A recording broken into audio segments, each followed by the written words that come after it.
La enseñanza de esta mañana la vamos a encontrar en Lucas 24:15. Lucas, vámonos a Lucas.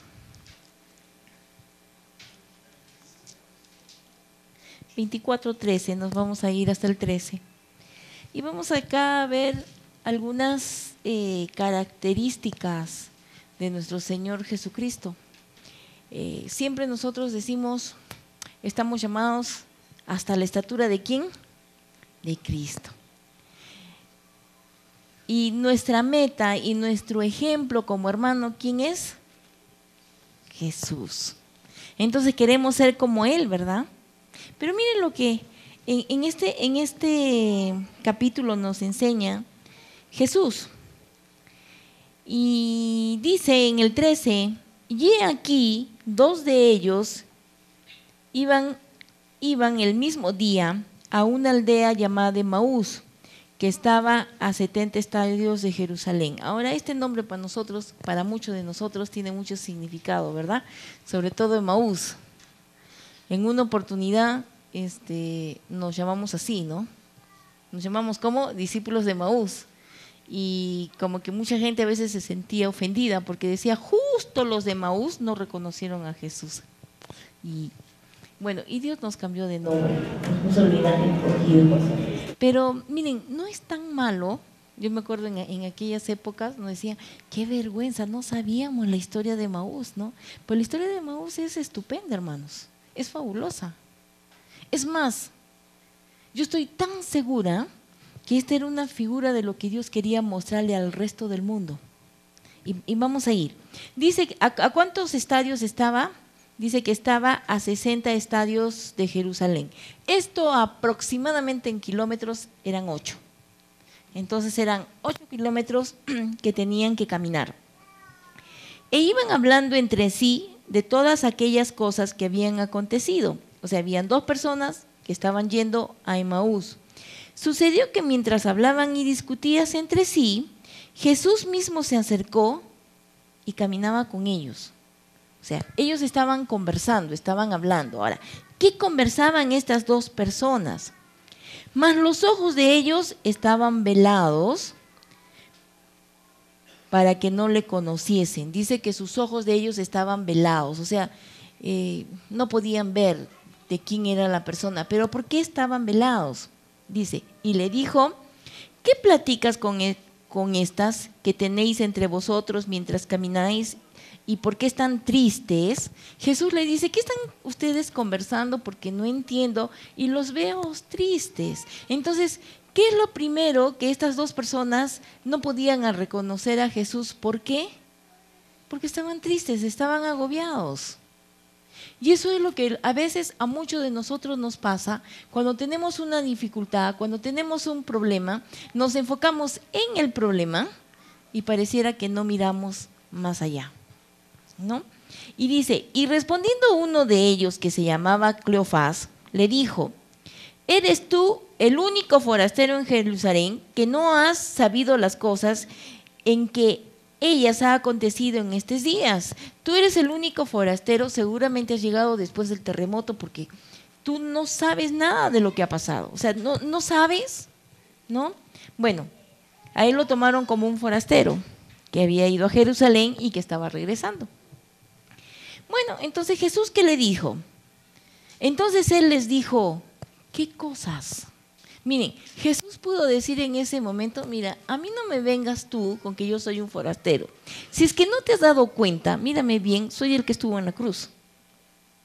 Porque estamos hablando 3 días antes de la muerte de Cristo, o sea, había resucitado. Si nosotros nos vamos al versículo 24:1, sabemos que este es cuando ya fue María y vieron que la tumba estaba vacía y entonces todo el mundo estaba preguntándose, ¿y dónde está? Seguro robaron el cuerpo. Bueno, ya sabemos que Jesús en dónde estaba, dirección a dónde, a Emaús, conversando con 2 personas. La Biblia solamente habla de una, de Cleofás. Los eruditos, los teólogos mencionan que por la forma de la escritura y la otra persona se trata de Lucas, según ellos, ¿no? Hay que hacer un estudio más profundo, pero si alguien ya lo estudió y alguien dijo, es muy posible que sea Lucas la otra persona. Así que Jesús le dice, ¿qué cosas? Explícame, ¿qué cosas? Y ellos le dijeron: de Jesús Nazareno. Él fue varón profeta, poderoso en obra y en palabra delante de Dios y de todo el pueblo. Y seguramente le contaron: tú no sabes lo que él hacía, ha hecho milagros, resucitó un muerto, la gente no miraba y los hacía ver. Y seguramente le comentaban y le decían para que él se entere. Y como le entregaron a los principales sacerdotes y a nuestros gobernantes a sentencia de muerte y le crucificaron. Y encima lo sentenciaron y murió, ¿no? Entonces él estaba escuchando, pero ¿quién era él? ¿No era Jesús? O sea, no le estaban diciendo nada nuevo, pero él ¿qué hacía? Los escuchaba. Pero nosotros esperábamos, le dicen ellos, que él era el que había de redimir a Israel. Y ahora, además de todo esto, hoy ya es el tercer día que esto aconteció. O sea, es el tercer día. Y aunque también nos han asombrado unas mujeres entre nosotros, las que antes de día fueron al sepulcro y que no hallaron su cuerpo, vinieron diciendo que también habían visto una visión de ángeles quienes dijeron que él vive. Ahora, ellos estaban preocupados. ¿Por qué? Porque Jesús murió y decían: y ahora nos quedamos sin la persona a la que seguíamos, porque ellos eran los otros discípulos que seguían a Jesús. ¿Y ahora qué vamos a hacer? Y estaban tristes y seguramente eso estaban conversando. Y Jesús todo eso lo escuchó y fueron algunos de nuestros al sepulcro y hallaron allí como las mujeres habían dicho, que él no le vieron. Yo me imagino una versión así: mira, ¿y sabes qué? Resulta que hay unas mujeres fatalistas, unas mujeres noveleras, que dicen que han visto un ángel y que Jesús está vivo, pero a mí no me consta que esté vivo. ¿Qué tendrán esas mujeres en la cabeza? Pero nosotros ya no queremos estar en Jerusalén por miedo, porque ellos sabían lo que ahora venía, o sea, iba a venir la persecución a los que seguían a Jesús. Y dice: entonces él les dijo, y acá le salió la personalidad de Cristo. Tenía que ser Cristo, ¿verdad? Oh insensatos y tardos de corazón para creer todo lo que los profetas han dicho. Le dice: hoy ustedes son insensatos y tardos para aprender. Y imagínate, ellos estaban conversando y que alguien te diga: eres un insensato. ¿Cuál es tu reacción? Y eres un retardado para aprender las cosas. ¿Qué le dirías? Oye, espérate, aguanta tu carro, ¿no? Pero dice que ellos voltearon y Jesús inmediatamente les dice: ¿no era necesario que el Cristo padeciera estas cosas y que entrara en su gloria? Y comenzando desde Moisés y siguiendo por los otros profetas, le declaraban en todas las escrituras lo que él decía. Imagínense, él era Jesús. ¿Y qué es lo que Jesús les enseñó? Miren, ustedes no saben que esto tenía que pasar y empezó por el profeta Moisés. La Biblia no dice qué les enseñó, pero yo me imagino que les habrá dicho: ¿te acuerdas que Moisés tenía que sacrificar un animal? Y ese era un pacto que ahora en Cristo Jesús es permanente y perpetuo. Ya no van a... Me imagino toda esa enseñanza de gracia, hermanos, que les estaba dando. Y dice que empezó ¿por quién? Por Moisés. Ahora, aquí hay algo curioso, hermanos, porque a veces nosotros pensamos que todo lo sabemos. Pero cuando Jesús estaba tentado en los 40 días que él hizo ayuno, ¿qué le dijo a Satanás? Porque escrito está. Y cuando se encontró con los discípulos de Maús, ¿qué es lo que sacó él para enseñar? La palabra. Y siendo él Jesús mismo, sacaba la palabra. Hermanos, en el Antiguo Testamento hay como 300 profecías sobre solamente de la muerte y la resurrección de nuestro Señor Jesucristo. Y hay personas que, bueno, les gusta mucho la matemática. Ayer estuvo entre los jóvenes uno que estudia matemática pura, ¿no? Y su personalidad es de alguien que es muy inteligente. Pero justamente personas que les encanta la matemática, ellos sacaron una probabilidad, dice, que de las 300 profecías, tomemos estas 300 profecías, solo 8 se cumplieran, entonces sería 100.000 billones de probabilidad. O sea, tiene un 1 y 18 ceros, 3, 6, 9, 12, 15, 18 ceros. Y solo para que se cumplieran 48 profecías de las 300, esta probabilidad es de 1 en 10 elevada a la 157 potencia. ¿Qué quiere decir? Es un 1 y 175 ceros. O sea, solo si se cumplieran 48 profecías. Hermanos, eran 300 profecías. Y déjenme decirles que las 300 se cumplieron.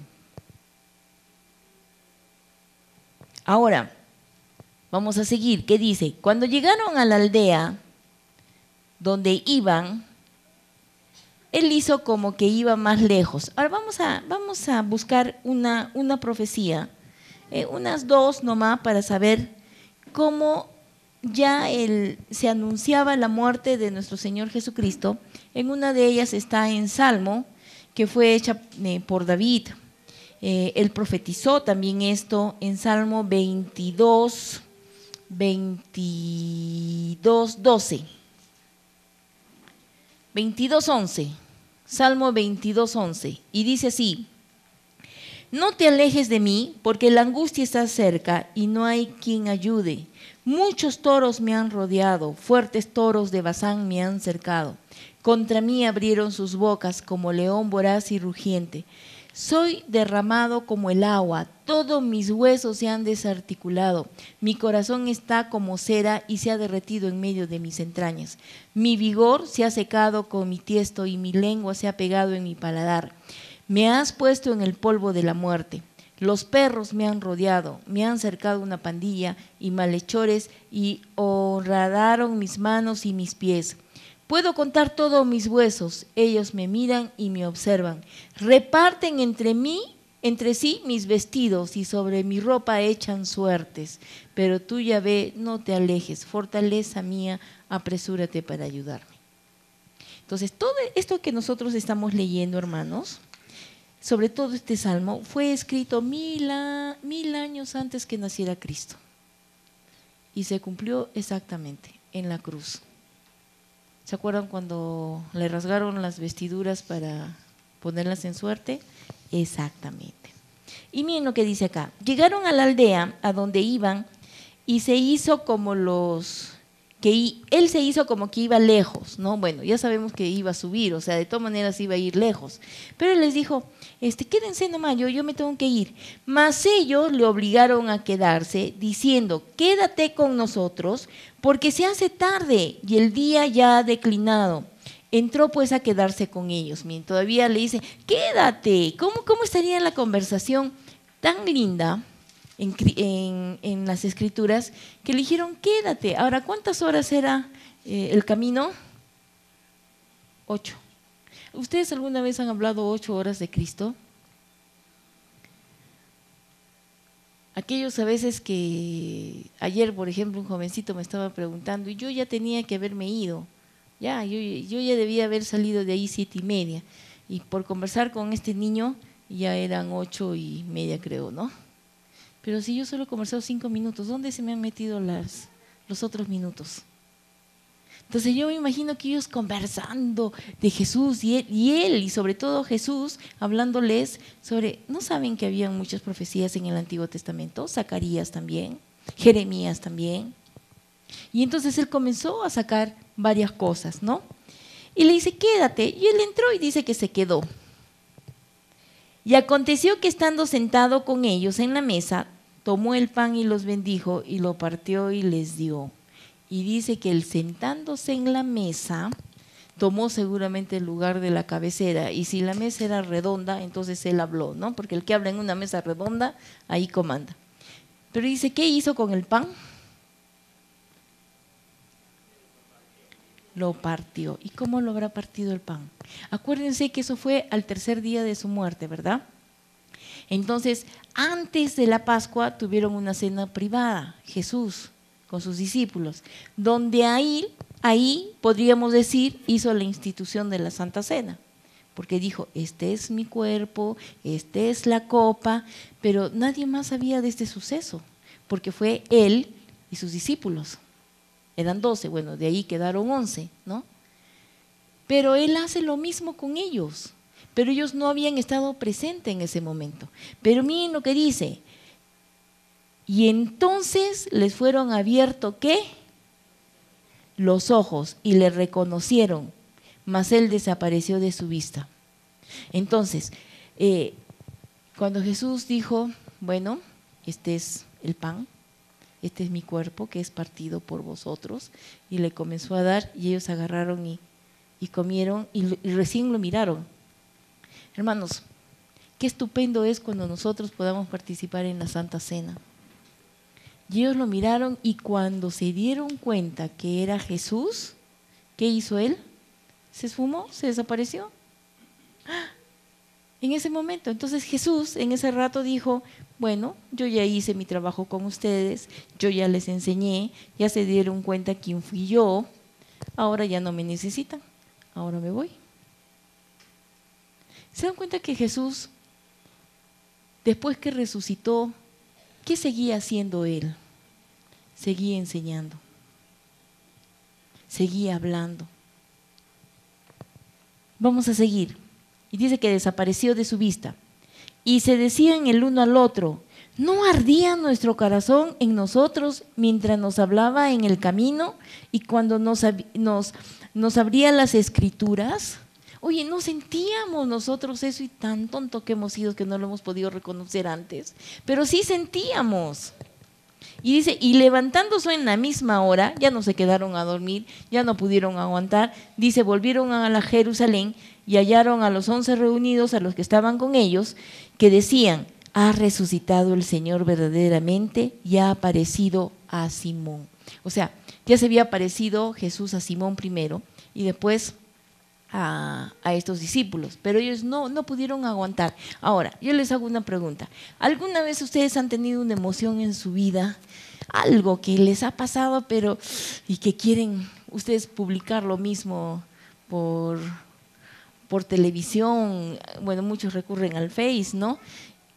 ¿No han sentido esa necesidad de publicar algo de ustedes? Imagínense estos hombres. Estaban convencidos que fue Jesús y que Jesús estaba vivo. Ahora, dice acá que ¿a quién fue primero? Dice que primero se le había aparecido a Simón, ¿no? ¿Dónde vemos esto? Esto lo podemos ver también en… Pablo menciona también sobre Pedro, que dice que Jesús se le presentó a él primero. Ahora, mi pregunta por años siempre fue la siguiente. Bueno, yo entiendo que Jesús tenía que enseñarles a los discípulos de Maús que él estaba vivo. Lo puedo enseñar, lo puedo entender. Pero ¿por qué tuvo que buscar a Pedro? ¿Qué pasaba con Pedro? Vinieron unas mujeres y le dijeron, Pedro, la tumba está vacía, Cristo ha resucitado. Y dice que él voló al lugar y solamente encontró los lienzos. Esta versión la encontramos en Corintios cuando explican eso. Y estaban los lienzos. Y Pedro, pónganse en las sandalias de Pedro. ¿Cómo se sentirían ustedes encontrar el lienzo de Cristo en la tumba? ¿Qué creen que hubiera sentido la emoción de Pedro? ¡Qué alegría, Rupi! ¿Cristo resucitó? ¿Se lo imaginan así? Si no,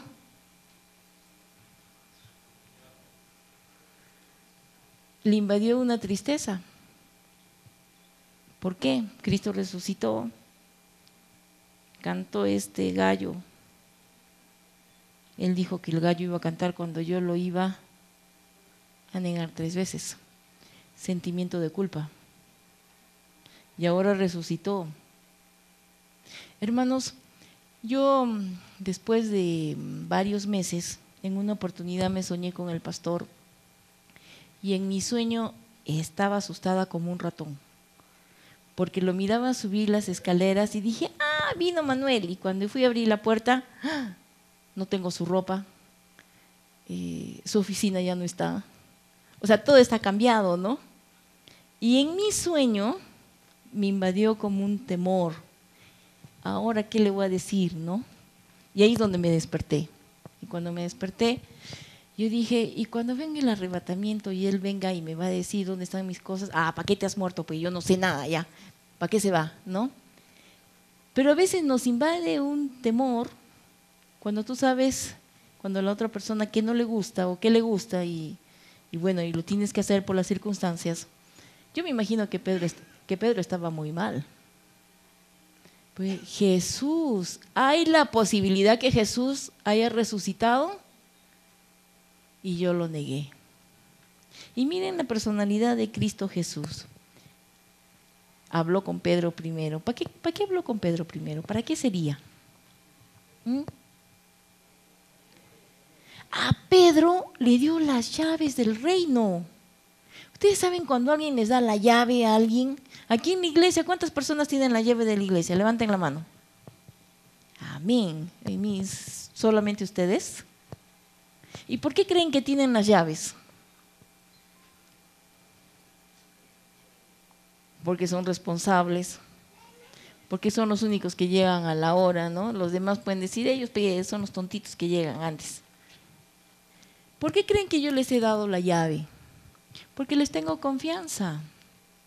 Porque yo te puedo dar pastor, tú tienes las llaves y si cambio alguna chapa te doy la otra, porque yo sé que no vas a venir y vas a decir, oye, en mi casa necesito esas sillas, qué bonito, y te las vas a llevar. O sea, es porque le tengo confianza y él tiene las llaves, aunque unos tienen las llaves y no la traen, ¿no?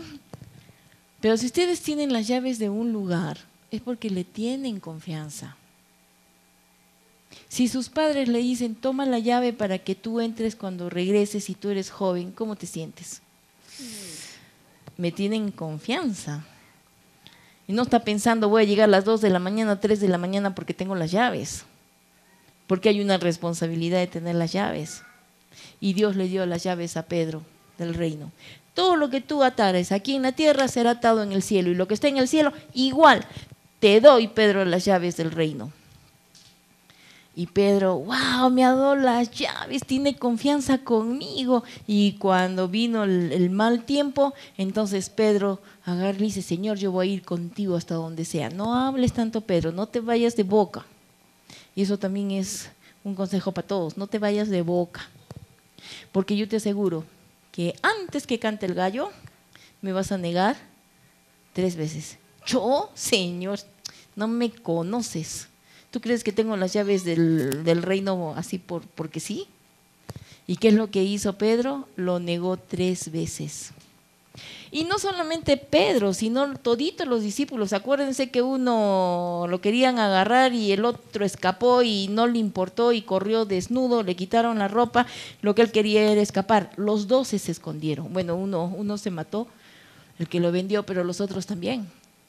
Juan fue el único que estuvo en la cruz. El discípulo más joven, el discípulo más amado, según él, pero a él no le dieron las llaves y no se dio cuenta. Y quien recibió las llaves era Pedro. ¿Se imaginan cuando Pedro recibió las llaves? Jojolete, no es el discípulo amando, es yo, porque a mí me tiene confianza. Y Cristo se le ocurre resucitar. Y él sabía, porque él les había dicho. ¿Cómo creen que estaba Pedro? Abatido, tierra, trágame cuando venga Cristo, porque seguro va a venir a hablar con nosotros. Y yo lo negué. Pero dice que antes de hablar con los 12, se le apareció a él primero. ¿Para qué? Para darle esa confianza, para levantarlos y seguramente para enseñarle algo. Hermanos, en Romanos hay una cita bíblica, Romanos 8:2. Vámonos a Romanos 8:2.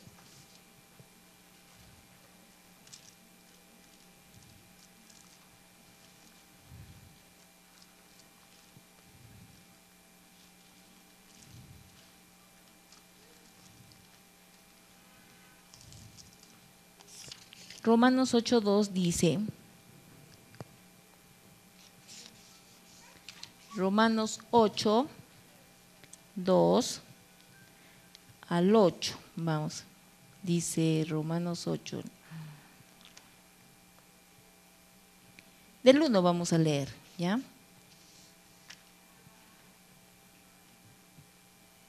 Ahora pues, ninguna condenación hay para los que están en Cristo Jesús, los que no andan conforme a la carne, sino conforme al Espíritu. Porque la ley del Espíritu de vida en Cristo Jesús me ha librado de la ley del pecado y de la muerte. Porque lo que era imposible para la ley, por cuanto era débil por la carne, Dios enviando a su Hijo en semejanza de carne de pecado y a causa de pecado, condenó el pecado en la carne, para que la justicia de la ley se cumpliese nosotros y no andemos conforme a la carne, sino conforme al Espíritu. En el 8, y los que viven según la carne no pueden agradar a Dios. Hermanos, en ese momento cuando Cristo es levantado, nosotros también hemos sido levantados con Cristo Jesús. Y para que dé fruto, porque en Gálatas dice los frutos del Espíritu y los frutos de la carne, ¿no? Pero realmente los frutos de la carne son muchos, pero el fruto del Espíritu solo es uno. No son los frutos, es uno que se desmembren, tienen varias ramificaciones, pero es un solo fruto en Cristo Jesús.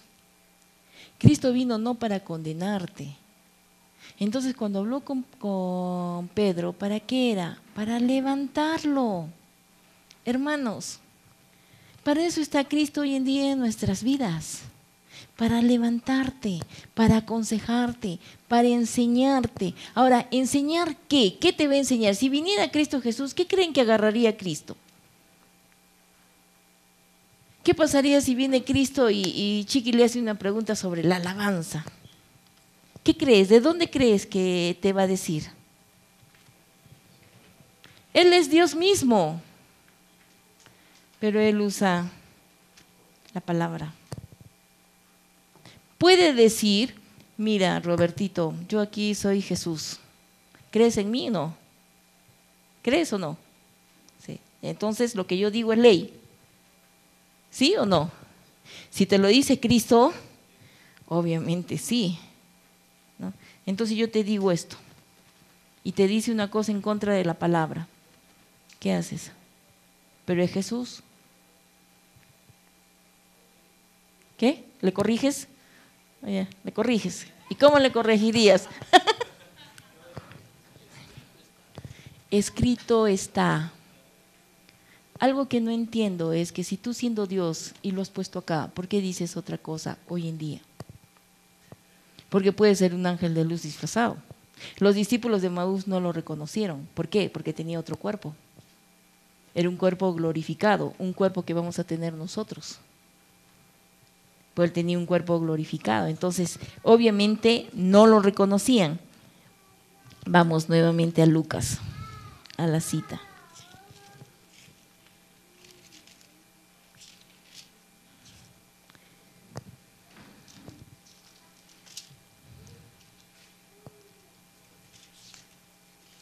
Lucas 24:15. Acá. Y dice, y se decían el uno al otro, ¿no ardía nuestro corazón en nosotros mientras nos hablaba en el camino y cuando nos abría las Escrituras? Y levantándose en la misma hora, volvieron a Jerusalén y hallaron a los 11 reunidos que estaban con ellos y le decían, ha resucitado el Señor verdaderamente y ha aparecido a Simón. Entonces ellos contaban las cosas que les habían acontecido en el camino y cómo le habían reconocido al partir el pan. ¿En qué momento reconocieron a Jesús? Cuando partió el pan. Mientras ellos aún hablaban de estas cosas, Jesús se puso en medio de ellos y les dijo, paz a vosotros. Entonces, espantados y atemorizados, pensaban que veían un espíritu.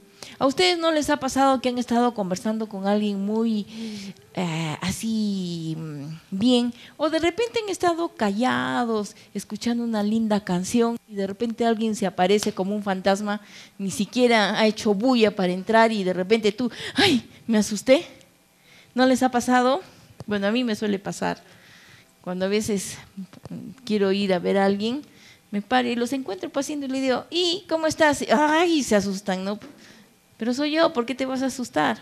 Que vienes como un fantasma, ni bulla haces. Pero dice que ellos estaban conversando, oye, sí, Jesús, sí, se fue donde Simón. Y de repente Jesús entra y dice, paz con vosotros. Y ellos, se llevaron la impresión. Entonces, espantados y atemorizados, pensaban que veían un espíritu. Pero él les dijo, ¿por qué estás turbados? ¿Por qué ustedes están miedosos? Y vienen a vuestro corazón estos pensamientos. Mira mis manos y mis pies, que yo mismo soy. Pueden tocarme, pálpenme, porque un espíritu no tiene carne ni huesos, como veis que yo tengo. Y diciendo esto, les mostró las manos y los pies, y que como todavía ellos de gozo no lo creían y estaban maravillados, le dijeron, ¿tienen algo de comer? Eso les dijo Jesús, ¿no? Dijo, mírenme, miren mis manos, miren mis pies, tóquenme. Y vinieron los 11 a tocarlo, a agarrarlo. Jesús, eres tú. Yo me imagino, yo me pongo en el lugar de uno de los 12 discípulos, de los 11, y los otros grandotes, y yo más chiquita. Yo en el piso nomás me hubiera arrastrado. Sí, ahí están las heridas de sus pies. Y en el oriente es una costumbre honrosa tocar los pies de las personas, ¿no? Entonces yo me hubiera tocado, lo hubiera abrazado de los pies y darle besitos, porque es Jesús con el que yo estaba ya resucitado, ¿no? Y los otros, ¿qué creen que estarían haciendo? Uno agarrando el brazo, otro Jesús, que Jesús dice, ¿hay algo de comer? Para distraerlos, no vayan, tráiganme algo de comer, no me toquen tanto, me gasto, tengo que subir al cielo, ¿no? Y dice que ellos le trajeron, ¿qué? Un pescado, dice, así medio asado. Dice, y como todavía ellos de gozo no lo creían y estaban maravillados, le dijo, ¿tenéis algo de comer? Entonces le dieron parte de un pescado asado y un panal de miel. Y lo tomó y lo comió delante de ellos. Él tenía un cuerpo glorificado. El mismo cuerpo, hermano, que tú y yo vamos a tener aquel día. Y quizás no nos vamos a reconocer. Tampoco les voy a decir háganse llagas para reconocerte por las llagas, no. Pero seguramente habrá algún tipo de sabiduría en ese tiempo para poder reconocer a las personas, pero de buenas a primeras, ¿no? A Jesús no lo pudieron reconocer. Y miren lo que dice en el 44. Y les dijo, estas son las palabras que os hablé estando aún con vosotros, que era necesario que se cumpliera todo lo que está escrito en mí, en la ley de Moisés, en los profetas y en los salmos. Entonces les abrió el entendimiento para que comprendieran las escrituras. Y les dijo, así está escrito, y así fue necesario que Cristo padeciera y resucitara de entre los muertos al tercer día. Y bueno, y en el 48 dice, y vosotros sois testigos de estas cosas. He aquí, yo enviaré la promesa de mi Padre sobre vosotros, pero quedaos vosotros en la ciudad de Jerusalén hasta que sean investidos del poder de lo alto. Así que iba a venir el Espíritu Santo y los iba a bautizar. Hay una cita bíblica, no sé si ustedes la conocen, cuando a veces pasamos dificultades y nosotros decimos, sabemos que Dios hace y que todas las cosas que nos pasan es para el bien de los que le aman, ¿verdad? Conocí esta cita bíblica La pregunta es esta, si tú estás de acuerdo que todo lo que te ocurre en la vida es para bien tuyo, porque así lo dice la Escritura, para el bien que lo aman a Él, vivimos una sociedad donde nosotros nos trazamos metas, nuestro trabajo, nuestros estudios, nuestra familia. Y cuando algo se mete en medio y no nos deja caminar, ¿provoca fastidio o no? Te dieron un trabajo estupendo, con un sueldo estupendo, y el doctor te dice, tienes un problema de salud. ¿Te molestaría o no? Pero dice la palabra que todo nos ocurre para bien del que le amamos, hermanos. Y esta cita bíblica a mí me costó aprenderla, porque dice, o sea, todo lo que a mí me ha pasado es para mi bien, sí. y porque es para tu bien. De repente tú tengas alguna persona que te fastidia, que es tu piedra en el zapato. De repente es esa persona que tú, Señor, ¿por qué no te lo llevas o te lo mando? Porque aquí ya me molesta. Esa persona está para enseñarte. Si tú crees en esta cita bíblica, que todo lo que te pasa es para el bien tuyo, porque tú lo amas a Él, bueno, Dios te enseña en cada cosa. En cada circunstancia de tu vida, Dios te está enseñando. Entonces, ¿qué tenemos que hacer? Agarrar la enseñanza. Me pasó esto feo en mi vida. ¿Qué me puede enseñarse el Señor de esto? Darle su tiempo. Tengo una persona ahí que me molesta día y noche todos los días. Sí, ¿quién es esa persona? Mi esposo. Se levanta, me friega. ¿Qué hago, señora? ¿Qué hago, pastora? Me dice. Bueno, el Señor te ha puesto esa persona porque te está enseñando. ¿Pero qué me puede enseñar? De repente paciencia. De repente vas a tener la oportunidad de conocer otras personas así y tu paciencia va a estar bien trabajada. ¿Saben qué, hermanos? Algo que yo escuché en uno de mis hijos cuando se enfrentó con un jefe grande, alto, y vino a ser un poco violento con mi hija. Ella me dijo lo siguiente: ¿tú crees que he tenido el padre que he tenido para tenerle miedo a ese? ¡Está loco!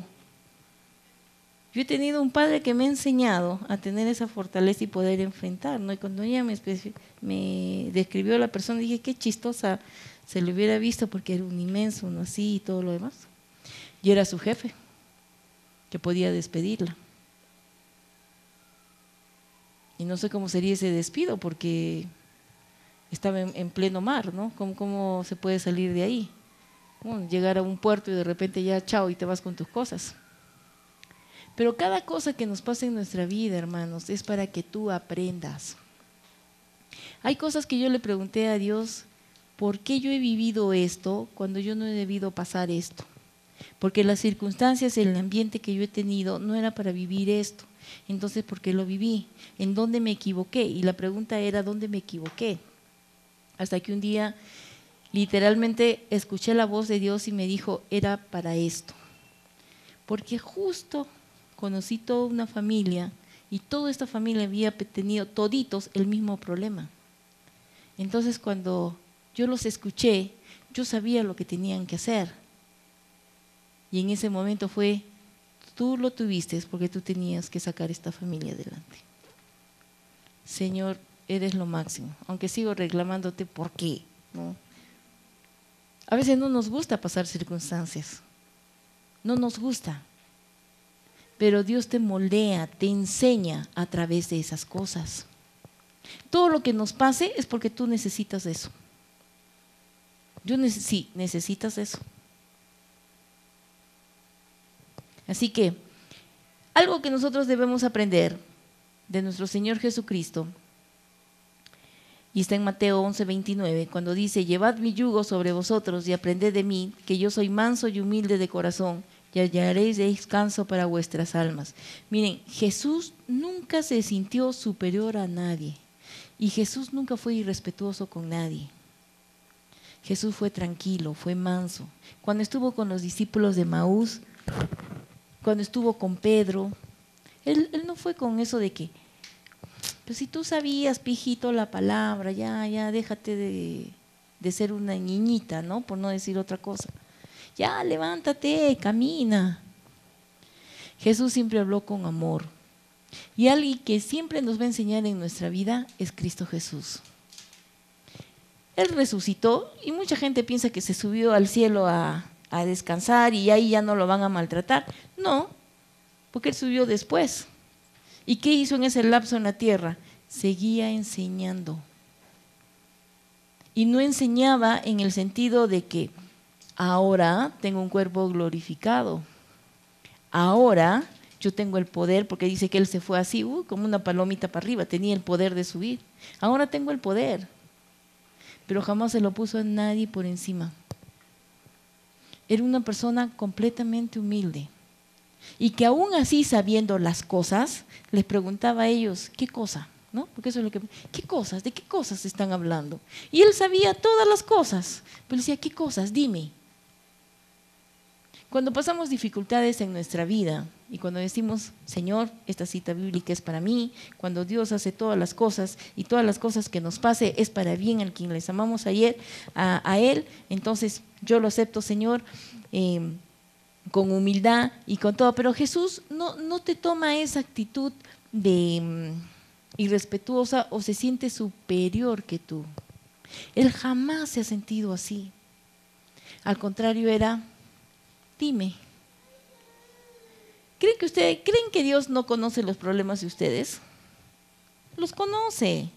¿Pero qué quiere? Dime. Pero Señor, tú ya lo sabes. Me da vergüenza este pecado, no lo puedo confesar. Que quede entre nosotros dos, ¿ya? Dice, pero dime. Yo quiero que me lo digas. Yo lo sé, pero nos toca a nosotros decirle. Y una cualidad, una característica de Cristo Jesús es justamente esta, el de ser humilde. Yo he visto a veces en el ambiente cristiano gente decir, ¿sabes qué? Yo ya conozco esto. No tienes por qué enseñarme porque yo ya lo sé. Y hermano, solamente cuando estás en problemas y en dificultades, hace tiempo agarré la modalidad, porque estaba de moda, traducir todas las palabras de la Biblia en hebreo, griego, la notaba, que esto, el pastor me decía, yo tengo un cerebrito bíblico ahí, no sé para qué tanto. Y habían cosas que yo ya las sabía por detrás y por todo lado. Pero cuando venía una dificultad en mi vida, un problema en mi vida, decía, bueno, tengo que recurrir a la palabra. Y justo tenía que leer lo que ya había estudiado. Hasta examen había dado. Pero yo me ponía a leer de nuevo y algo ocurría. Era como si hubiera sido la primera vez que estaría leyendo ese capítulo. Y nada, ni en hebreo, ni nada en esto ahí, como estaba con sois y todas esas cosas. Y venía revelación a mi vida. Y Dios me hablaba a través de esa escritura. Y para mí era como si fuera la primera vez que estaba leyendo algo. Y a veces cuando encontramos personas a las que tú quieres ayudar y les dices, mira, ¿sabes qué? Acá hay una cita bíblica que dice que todo lo que nos ocurre es para el bien al que lo sabe. Yo ya conozco, hermano, esa cita. No me digas. Y hay gente que a veces no se deja ayudar, ni por Dios mismo. Que levante la mano el que nunca ha tenido problemas en su vida. Tengo un regalo. ¿Todos han tenido problemas? Qué triste su vida, hermanos. Qué pena. En cada circunstancia de nuestra vida, Cristo está ahí para enseñarte. Pero ¿cómo te va a enseñar? Él, siendo Dios mismo, usó la palabra. La usó incluso hasta cuando resucitó y regresó. Nunca dejó de usar la palabra, hermanos, y es algo que nosotros debemos tener siempre. Si tú quieres enseñar, si tú quieres ayudar a una persona, ¿cómo lo vas a saber? ¿A través de qué? De la palabra. No puedes ir a base de tus conocimientos o de tus enseñanzas. Y a veces nosotros los adultos tenemos ese problema. Cuando vemos a alguien, tú les dices, mira, ¿sabes qué, hijito? Yo ya he ido 4 veces y estoy regresando la 5ª, tú recién estás yendo. Y a veces los adultos tienen eso. Pero a veces la otra persona, el joven, lo único que quiere decirle es que yo me caí, le toqué la puerta a una señora y me hizo cruzar para el otro lado. Solamente quería decirle, toca la puerta para que no subas tanto y cruza por el otro lado. Y a veces mucho, esto es algo de adultos, porque los adultos creemos que todo lo sabemos. Claro, has vivido y crees que todo lo sabes, pero no es así. Eso se llama orgullo, porque un joven puede tener la respuesta en Cristo Jesús y no necesita ir y regresar. O sea, si el adulto va y regresa, qué tonto, porque una vez no más, ¿para qué 2, 3 veces, no? No. Eso se llama soberbia, hermanos. Cristo Jesús siempre se ha mostrado, nunca se ha mostrado superior y siempre ha sido respetuoso y siempre le ha dado el lugar que te corresponde a todos. Sin Él tampoco bajarse del lugar que estaba. Sabía conservar su lugar, el lugar de los otros, y nunca ha sido irrespetuoso. Siempre ha sido un maestro neto.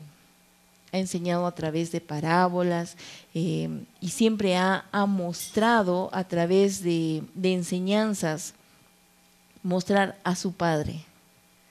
Hace poco un joven también me dijo, pero pastora, ¿la Biblia fue escrita hace cuánto tiempo? Hace mucho, ¿no es cierto? Sí.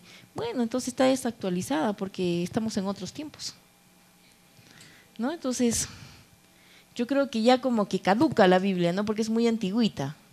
Y digo, no necesariamente es así, porque esa escritura ha sido para ayer, para hoy y para el futuro. Porque solo basta que tú leas Apocalipsis para que te des cuenta que las profecías siguen cumpliéndose. Así que, ¿pero quién te da ese conocimiento? Dios. Cuando hablamos de la santidad de Dios, siempre pensamos que Dios pues está haciendo así, ¿no? Estamos hablando de una espiritualidad un poco mística, ¿no? Pero Jesús, ¿por qué se le lo conocemos como santo? ¿Qué es santidad? Esta es una pregunta. El que tiene la respuesta le doy un regalo. A ver, ¿qué es santo? Separado, sí, ya, separado, pero ¿por qué le decían santo? Porque sabemos que él era separado. Pero la gente, ¿por qué lo reconocía como santo? ¿Por qué reconoces a Cristo como santo? Porque nunca tuvo enamorada. No. ¿Por qué? ¿Por qué era considerado santo? ¿Qué te lleva a la santidad a ti? Exactamente. ¿Quién dijo eso? Amén, hermana. ¿Ya? Ahí van a ver el regalo que le voy a dar para que estén ustedes despiertitos. Nuestro Padre decía las cosas y Jesús las obedecía. Él no se salió de ahí. Jesús era obediente, Jesús tenía moral y Jesús caminaba bajo ética. Dios hablaba, Dios Padre decía, ordenaba y Jesús obedecía. Entonces, por eso era reconocido santo, porque era un Dios obediente. Un joven también me dijo lo siguiente, me dijo, pero Jesús nunca le gustó una chica. Y le digo, bueno, esa es su vida privada de Jesús, ¿no? Pero la Biblia dice que no. Y Pablo, sin ser Dios, también él dijo, es mejor que estén solteros para que se dediquen al ministerio más tiempo. Los casados ya tienen otras obligaciones, ¿no? Tampoco es malo, pero yo los prefiero solteros, dijo él. Y él era soltero. Nunca se casó. Ahora, si le gustaría a alguien, esto yo no sé, hermanos, yo no estaba en esa época, no he sido su pastora de ellos, no sé su vida, ¿no? Pero ellos son considerados. Y si Pablo pudo hacerlo, ¿por qué Cristo no? ¿Qué diferencia había? Si Cristo era Dios mismo, obedeciendo a la palabra de Dios en todo.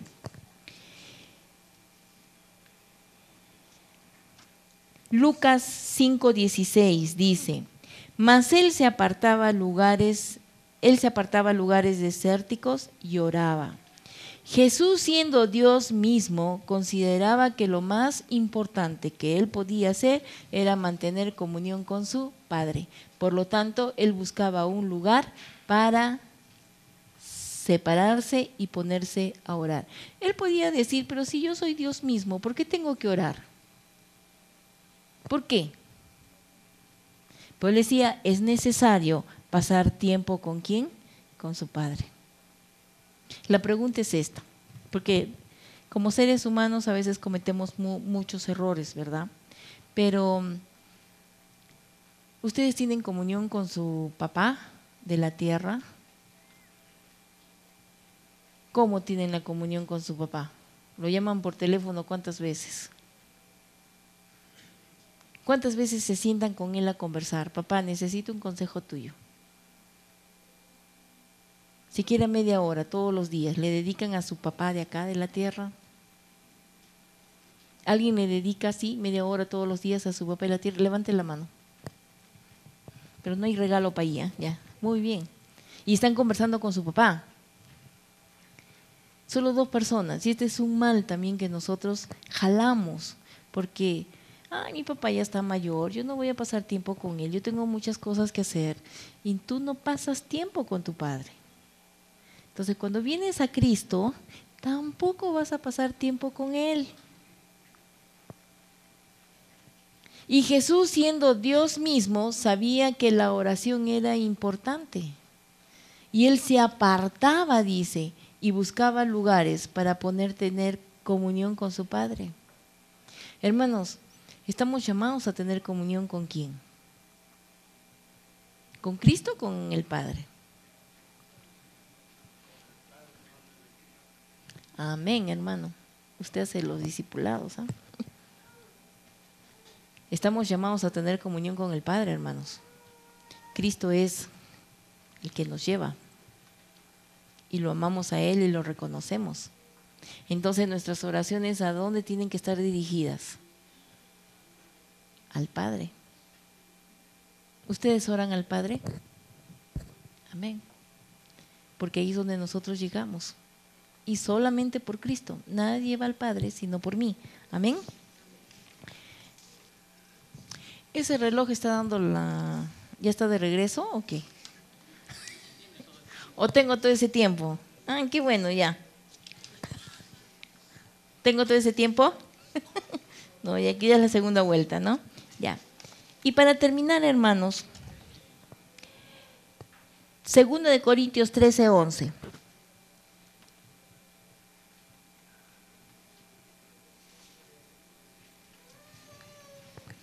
Según Corintios 13:11 dice: por lo demás, hermanos, ¿qué debemos tener siempre?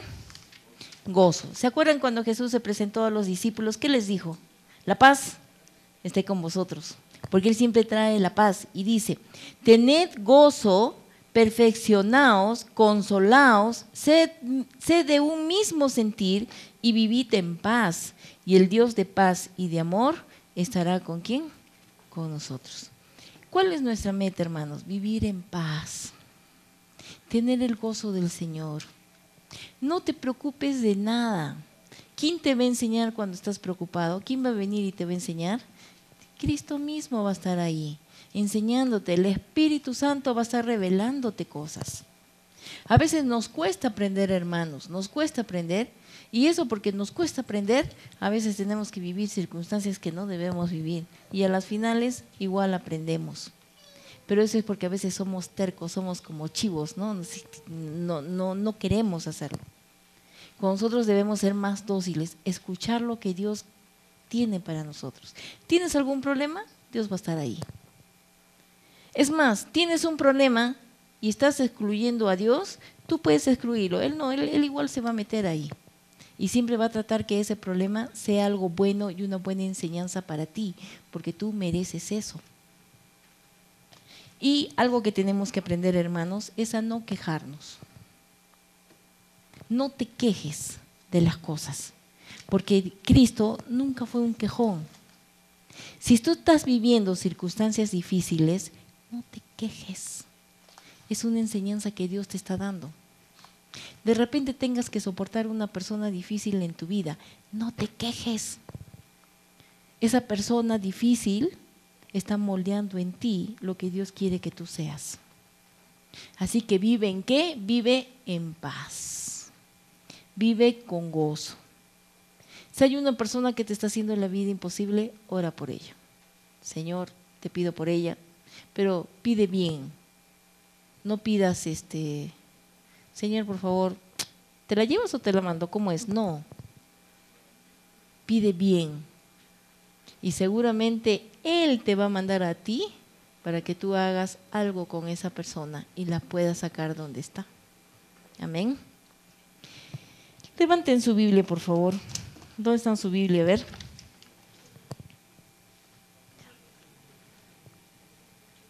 Esta es nuestra fuente. ¿Tienen algún problema? Acá. ¿Quieren alguna enseñanza? Acá. Es nuestra guía. Esto nunca debe de dejar de ser jamás.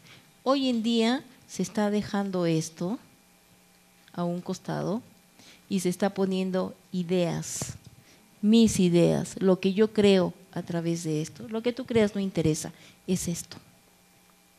Y quiero aprovechar esta mañana porque el martes vamos a tener una enseñanza sobre cómo estudiar la Biblia, cómo hacer temas. Si tú tienes que enseñarle a una persona, de repente tienes 2 minutos, ¿qué puedes agarrar en 2 minutos? ¿Puedes enseñar a una persona en 2 minutos? Sí. ¿Puedes enseñar a una persona 8 horas? Corazón Jesús le habló de Moisés, le habló de todos los profetas del Antiguo. En 8 horas, hermano, toditos los profetas, ¿no? Pero y si no tienes esa cantidad de tiempo, solo tienes minutos, entonces es bueno aprender estos temas usando las herramientas de hermenéutica. Entonces el día martes vamos a tener el discipulado para aprender a hacer los temas. Así que yo espero que ustedes vengan con su lápiz y comiencen a tomar nota, porque todas estas cosas se aprenden. Y también vamos a tener un poco de homilética, algunas pautas, algunas recomendaciones, y algo que nunca debemos de dejar de lado es la palabra de Dios. Hoy en día hay muchas enseñanzas, pero no están a base de la palabra, ni siquiera la usan. Agarran una cita bíblica y sacan toda una enseñanza de eso. ¿No se han dado cuenta que a veces yo soy bien aburrida? Porque una cita lleva a la otra cita y la otra cita, ay, qué aburrida la palabra de Dios, no tiene que ser algo más gracioso, pero hermanos, aquí está la fuente. Una cosa te lleva a la otra, te lleva al otro libro, te lleva allá, y todos te llevan a Génesis y todos te llevan a Apocalipsis, hermanos. O sea, la verdad que es un paseo de citas bíblicas, pero este es un libro de vida. No es un libro cualquiera. Tú puedes haber leído algo 1000 veces, pero en la 1001 te impresionó, tuviste revelación. Amén.